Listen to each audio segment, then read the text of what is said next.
and welcome to the Miss Charm Pageant recap. My name is Dani Walker. If you enjoy content like this, please consider subscribing and hitting that notifications bell, as well as hitting that super thanks button if you'd really like to support the channel or simply by sharing this episode with a friend. I appreciate all of that support. Also, shout out to Dossier for sponsoring today's episode. I have a quick, exciting announcement I have to share with you. I am now offering memberships.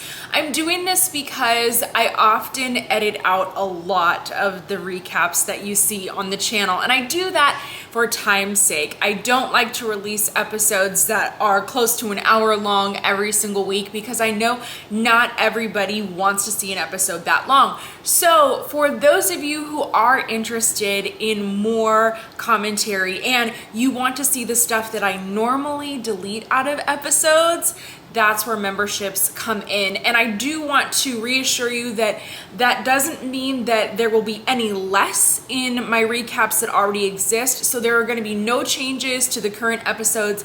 But if you're somebody who wants even more, then memberships could be for you. You can find more information for that in the description. Honestly, I was at a point where I never thought we would see the day come for the Miss Charm pageant. We heard about this, gosh, it had to be towards the end of 2019, or I know at least 2020, and there was so much buzz about this pageant because a lot of people were saying that former Miss Universe contestants would be representing their countries at Miss Charm. So a lot of people were very excited for this pageant. But I'm gonna give my overall thoughts on the show at the end of the episode so we can get right into the contestants. Poland, I have to say, was really impressive. She was very fit, very strong walk, and I say that especially for Poland. Now I know that Poland won the latest edition of Miss World, so you've probably been hearing a little bit about Poland, but historically they're not a huge sash factor country. So when they send a strong representative, I feel like she stands out even more at an international competition because she's unexpected. Wales, her walk can just be improved with more practice. It was a bit wobbly in poses. I think that her head was dipped far too low when she was on stage, and when the head is dipped super low, it's also going to usually be causing the posture to drop, and that's what we saw. Dominican Republic, I saw her all over social media. Everybody was talking about her, reposting her for good reason. The face, okay, we are seeing a comeback in this very cropped, short, pixie type of hairstyle. But I gotta say, ladies, y'all shouldn't don't just run to your stylist for this look, all right? It's not a look for everyone, all right? It's like, but it worked for her. She's got the face, okay? She got the face, and on top of that, for her performance, she knows her angles. She was working them.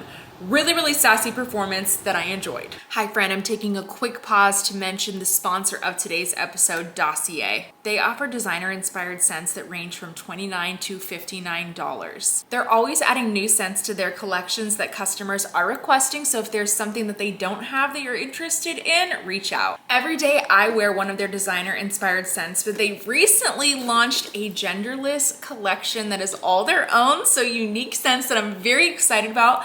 I love warm scents, florals, and aquatic smells. So they sent me 3 different perfumes to check out. I'm gonna let you know right now which one is my favorite. First one is the Sunny Vetiver Neroni. I'm gonna smell this one.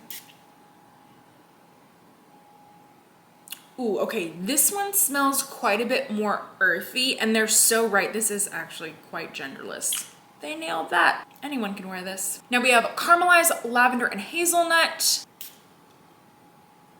I'm a sucker for lavender. Big fan. Spraying it just over here now. This is the Fiery Leather and Rhubarb.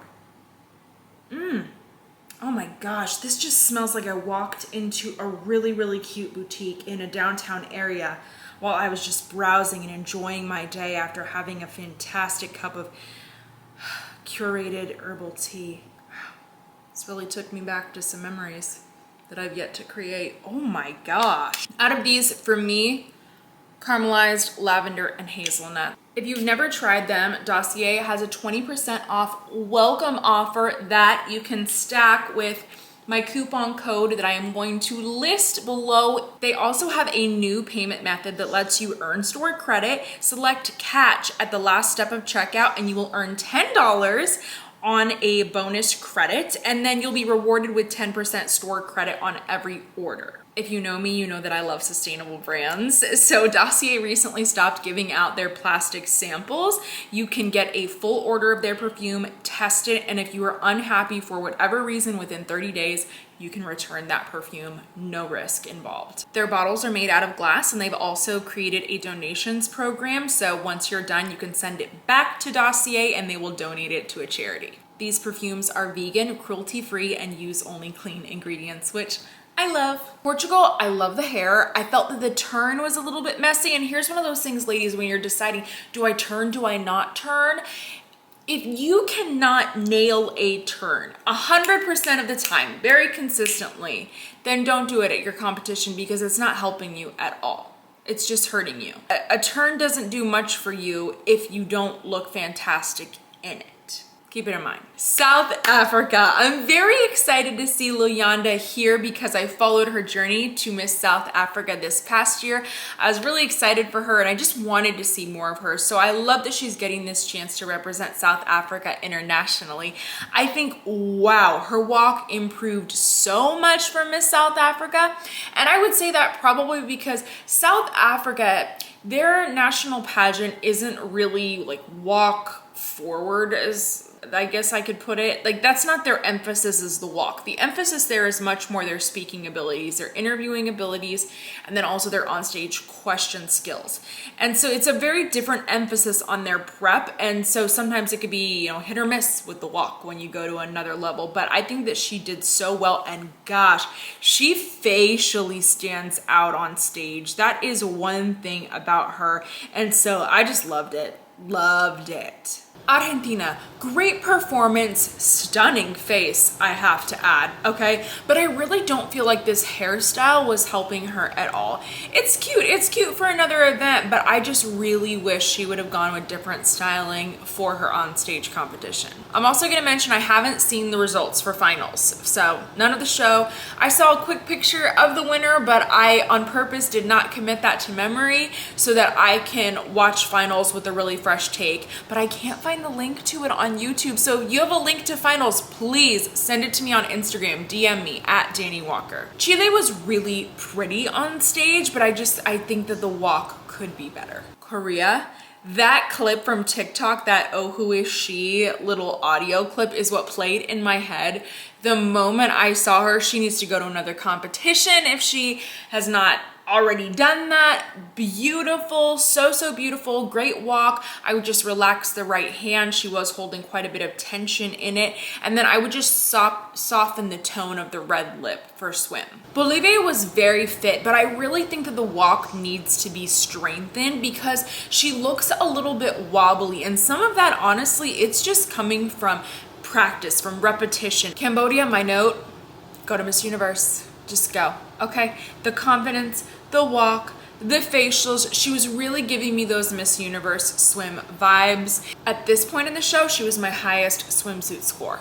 And Cambodia has really been putting in a great effort with their title holders in recent years. I talk about it all the time for Miss Universe, so I really hope that this Miss Cambodia is eligible for Universe. Nicaragua, I think a little bit more of a crossover also would have served her. It would increase the hip movement, but aside from that, the fitness was there, the facials, the hair, the makeup. I love her little wrap toss. She nailed that. It was a great performance. Brazil, very fit. The face, stunning. I was, however, confused though with the hairstyle. It reminded me very much of like 2008 Bump Its. Y'all remember? I definitely had some bump its. Gosh, I don't know why. I don't know why that was the thing, but it was. Kind of reminded me of that. So I wanted something a little bit more modern for her here. Indonesia, really good, but I think that the shoulders should have been more relaxed, holding less tension, and then also that the transitions between poses could have been smoothed out a bit. Myanmar was just a breath of fresh air, very model-esque, and then later in the competition they did mention that she's a professional model, and I was like, oh, I see that.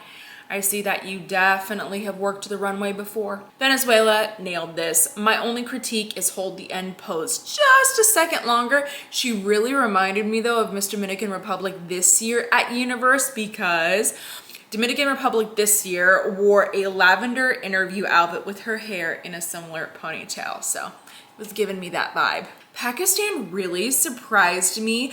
Definitely a much newer country that we're starting to see pop up in different pageant systems.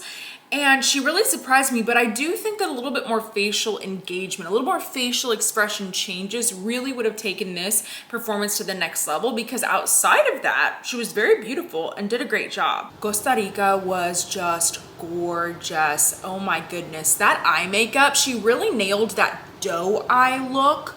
All right, it was just really, really working, but the performance, so it was all there, especially the facials. The facials. Colombia, I don't know who she is, but she was representing Colombia so well. Okay, such a high expectation for this country, and I feel like she met that expectation. Loved her performance.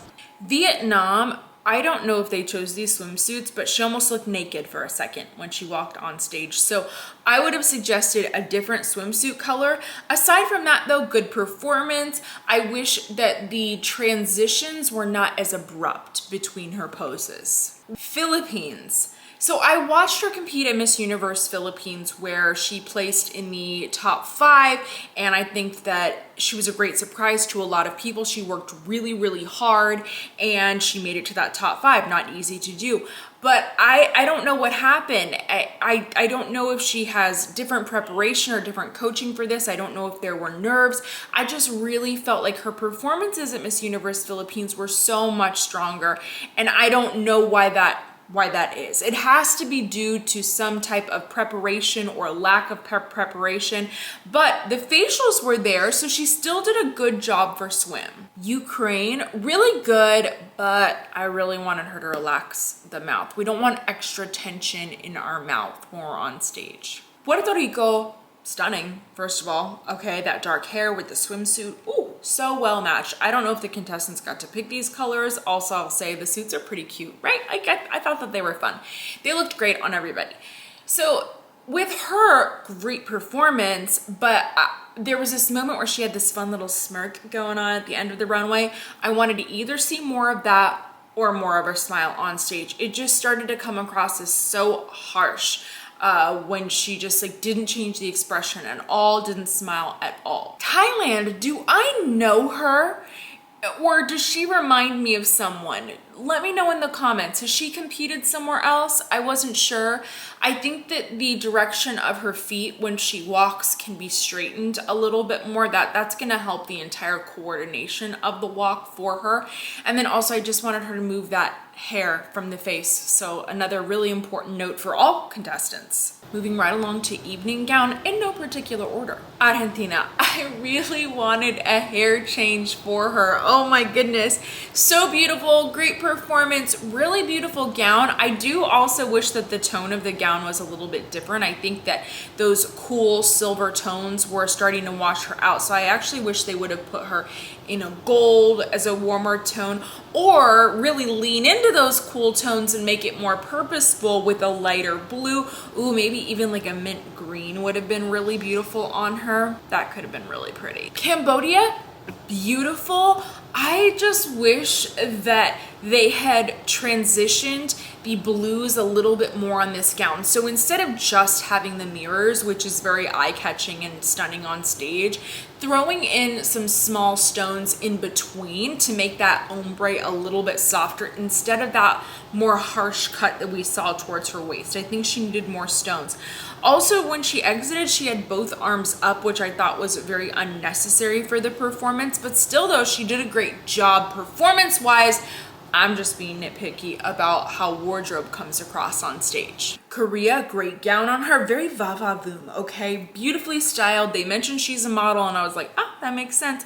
The pose at the end though was quite grand international, so I liked her. It would probably affect my scoring of her if I were judging, and I don't know other judges' impression of the pose at the end or how it could affect their scoring, so we'll see. Chile, oh my goodness, so the color of her gown and the way that it ombre was quite similar to Cambodia's, and I can only imagine when both of them are backstage thinking, oh my gosh, my gown is so original, seeing something like kind of conceptually similar, at least in color. But Chile's gown, I will say, had that nicely transitioned ombre that I was looking for, that I'm talking about. So I was excited about that. But I don't know what happened. She seemed to just rush. I just felt like she did not want to be up there for evening gown. And if you see that, that would definitely affect my score. It affects a lot of judges' scores. Nicaragua, beautiful gown. I thought that the earrings were too oversized for her. It was just very distracting, and that the dress looked a little unmanageable for her to walk in. She was looking down a lot. We don't want that for your evening gown. And I do think that her posing transitions can be cleaned up a little bit to be made a little bit smoother. Poland's gown, it does wash her out in my opinion, and reminds me very much of a Berta bridal gown. And the walk was a little bit slow, okay? But just bear with me. The quality of the walk was good, and then the facial expressions at the end of the runway, the posing, her camera angles were really good though. So it's like, how do you score that? It's always the tough part about judging. Like, what do I do with that? We'll see what they did with it. Costa Rica, very beautiful gown, very cloud-like wrap around her. I do like that she removed it for that reveal, much like Arbany did. I wonder if any of these ladies took inspiration from Arbany's preliminary gown, because I saw quite a few similar styles here. But Costa Rica, great performance, really, really beautiful hair and makeup, really nailed it. Philippines. Once again, I cannot help but think of her Miss Universe Philippines performance, and I know that the judges aren't thinking of that, but regardless, I know that she is capable of a lot more. So I was not excited about this performance. It was one of those things where I'm like, okay, not bad, but is she a lot better? Can she be? Yes, like I know that that's in her. And so that was tough. I think that she needed more dedicated eye contact, and also that dress, the skirt of that dress was really, really beautiful. It looked like she was kind of falling over it a little bit in the beginning. That happens, okay. But I also felt like the dress itself wasn't necessarily the best for her for competition. I thought that just the placement of where the waist met the bodice was not well suited for her figure. It just didn't make sense to me. So I have to say I was bummed out about that. Brazil. The evening gown, really, really unique with those geometric patterns, but what I appreciated about it was the side red fringe paneling. The way that this was created really helped to exaggerate, to accentuate that waist. It was very, very beautiful, and you could really appreciate it with those close-up shots that they got of the runway. She would have been fine without it. Venezuela, just what I was expecting. Oh my gosh, gorgeous. May have been my favorite gown of the competition, performances aside, just stunning. Oh, okay. And you just see Venezuela and you're like, okay, well, she's coming to win. Okay, as they always do. And the spin turn was well executed, not easy to do in a gown. Look, there's no corset in the back of this dress. You know that pleased me. She was just stunning. Stunning, amazing performance. Send her straight to the top 5. Love this gown. So this is the gown I remember seeing of her all over Instagram for good reason. Really, really beautiful gown. I love the structured shoulder. There is something though that I wish that we wouldn't have seen, and that is the corseted back. And typically a designer is going to put this in when a gown is going to be loaned to a contestant or they don't have time to size her into it. And we saw a lot of that this year, and I'm not a fan. It just looks like an unfinished evening gown, and I think it's very distracting. It's not a beautiful view when the contestant walks away. So that's one thing that I would like to have changed. The other thing I want to mention is this modified collar we're seeing a lot of. Miss Universe Thailand wore a modified collar like this low, like mock neck, low V1. Also, Miss Thailand Grand International, she had something similar. So just very interesting. I love it. I'm loving this trend. Just a fan. Pakistan really put on a strong performance, okay, especially from a non-sash factor country. At this point, I was rooting for her to move on to semifinals. Ukraine, Great performance from the get-go. Really stuck out to me here. I will say I didn't like the sleeve style choice for the gown. It very much gives t-shirt to me. And I will say that, once again, relax the mouth, relax the lips. She's a beautiful contestant. She's already a sexy contestant, all right? She does not have to try to be sexy. She just is. She just is. So she didn't need that extra, like, lips at the end. Thailand, very simple, elegant gown that definitely can work. I love that her smile comes across as very genuine, and I think she had a good save at the end of the runway. It looked like she was like a little bit wobbly, but she recovered, didn't show any changes in her face, and did a phenomenal job. Portugal, loved this gown. Absolutely loved it. Is it me, or did we also see another gown similar to this at Miss Universe Vietnam? I really don't know. I really don't know. And I will say an alternative to having that corset back could have been a sheer panel. That would have been great. That would have helped. Vietnam, who did these sleeves? Who did them? I love them. This makes so much sense for Miss Vietnam though, because they have some incredible evening gown designers that I would just love to wear. But wow, amazing. Really, really, really love her. She was a moment. She was a moment. The moment on the end of the runway, I'm obsessed. And then they had the little wind-blown hair. It's absolutely perfect. Puerto Rico, loving this ultra sheer look for her and how unique the fabric was. It was almost like this really pretty, I think it is, beaded lace. Very intricate, very unique. Gosh, so beautiful. I just wish the walk itself had less shoulder movement and that she would have smiled more at the end of that runway. I bet she's got a beautiful smile too. We're just not showing it off. South Africa in the green. Oh boy, I feel like green, unless you're competing at Earth or unless you're a redhead, is kind of like a kiss of death in pageantry. Just like 9 times out of 10. I don't know if she, well, I would say, okay, let me take it back. Not for prelims, but I get worried still when I see it in prelims because I'm like, are you also gonna wear it to finals? Just don't wear it to finals. That I should amend that. Just don't wear your green to finals because Demi Lee wore green for prelims at Miss Universe. Very unique green. Velvet, beautiful, looks stunning on her. Wow, that hair, the makeup, it was perfection. Anyways, she's wearing this green. The fit of this dress, perfect. The slit almost a little bit too high, so I was like, whoa, be very careful. The corset, oh boy, here we go again with the corset. Now in this case, it just did not match her skin tone. I was like, what is happening? And if you aren't gonna match the skin tone, then just make the corset green to go with the rest of the dress. I don't get that. Aside from all of this, amazing performance. Facially beautiful, hair, makeup, it was there. Like I said, the dress looked beautiful on her, really, really pretty dress. But the greens do worry me. As promised, let's talk about my thoughts for the overall show that I want to mention.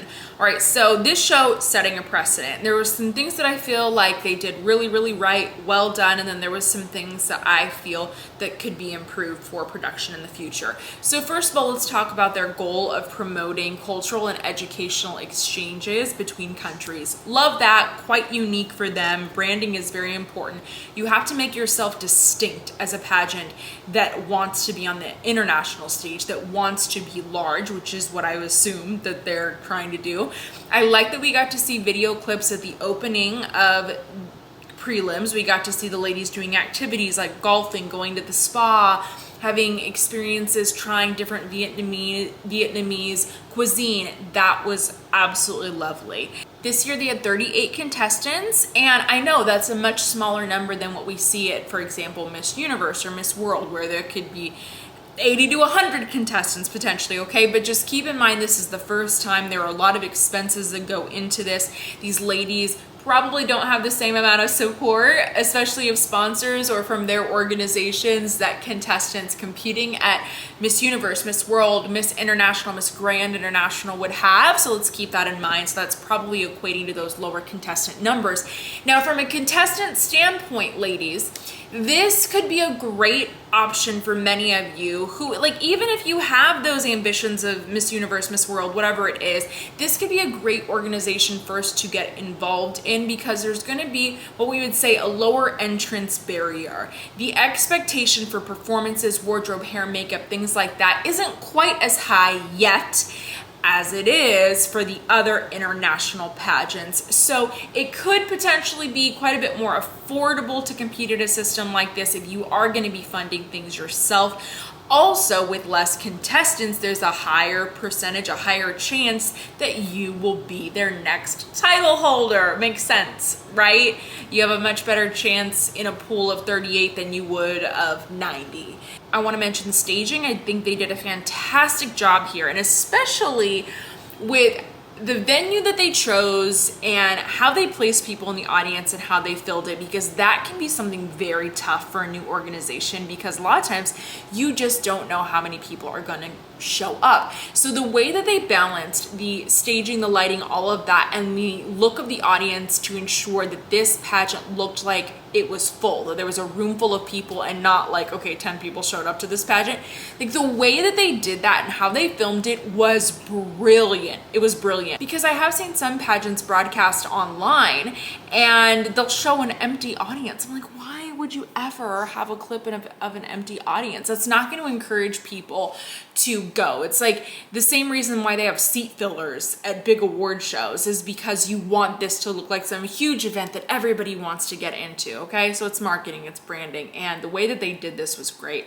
Their staging was wonderful. They did such a good job. Same thing with their camera. I would say the camera angles were great, timing of the show. I really liked that the contestants were wearing a traditional al-yai for the opening, but I do think that opening was quite drug out. You have to have highs and lows in your show, and I really think it's smart when pageants start out with like a big, exciting opening, because then when you get to that evening gown competition, when you slow things down a little bit, like that's gonna be your valley, right? So it's like we have different peaks and then we have different valleys during our show, and that's gonna help to keep your audience really engaged. So I think next time that show opening needs to be faster. Overall, though, it seemed really well organized. If any of the contestants are watching this right now, let me know what you thought of your experience. And just, I would always say, you know, keep in mind too, it's the first time this has happened. Of course, there's going to be room for improvement, for production, for contestant experience. So I always like to give organizations grace because of that. That's all I have for this episode. I hope that you enjoyed it. Please check out some other recent episodes that I'm gonna link right here that I think can help you prepare for your next competition, or at least entertain you a little bit today. So thanks for tuning in. Please don't forget to subscribe before you leave so that you can join me for lots of new episodes in the future. I will see you very soon.